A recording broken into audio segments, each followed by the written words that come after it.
ఇగో మల్లేష్ అన్న మళ్ళీ ఒక ఆయుర్వేదాన్ని పట్టుకొచ్చిండు. చెప్పనా, ఇది అల్లం చెట్టు లాగా ఉంటది కానీ అల్లం చెట్టు కాదు. ఈ దీని ఏరు ఉంది కదా, అవును, దీన్ని నూరి ఎవరు చెప్పకరి దీన్ని నూరి పోసినాం అనుకో పటేల్ మంచిగా పని చేస్తాడు.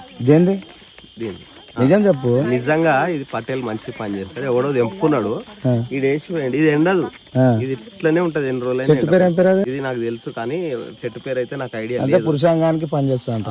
అది మంచి పని చేస్తుంది. అంతేనా? నూరు ఎల్ల పోసుకొని తాగాలి, నూరుకోనే రుద్దుకోవాలని తాగాలి అంతే. ఇది దేని గురించి గంటకా? నిజం చెప్పాను, నిజంగా సీరియస్ గా. అంతేనా? ఇన్ని వేద్దాం, ఎందుకు మనకు అవసరం లేదు. ఇది పెట్టేసే, అన్నీ పెట్టేసే. మరి ఆ పైన వాకేం చూసినావా? ఏది ఏడుంది? అరే పైన కొమ్మలకు కూడా ఉంది ఆ చెట్టుకు. ఆ చెట్టుకు మొత్తం ఇదే ఉంది గాయస్. అంటే ఊసిపోయి కింద పడ్డట్టుంది అది. అమ్మా, దీంతో పురుషాంగానికి ఉపయోగపడే ఆయుర్వేదిక్ చెట్టు అయితే మన మల్లేష్ అన్న చూపిస్తుండు. ఆ చెట్టు మొత్తం అన్నీ పాకింది. ఆయుర్వేదిక్ వాళ్ళు వస్తే ఇటువంటివి చాలా అంటే చాలా. చెట్టు వీడియో తీసినా మొత్తం చెట్టు వీడియో.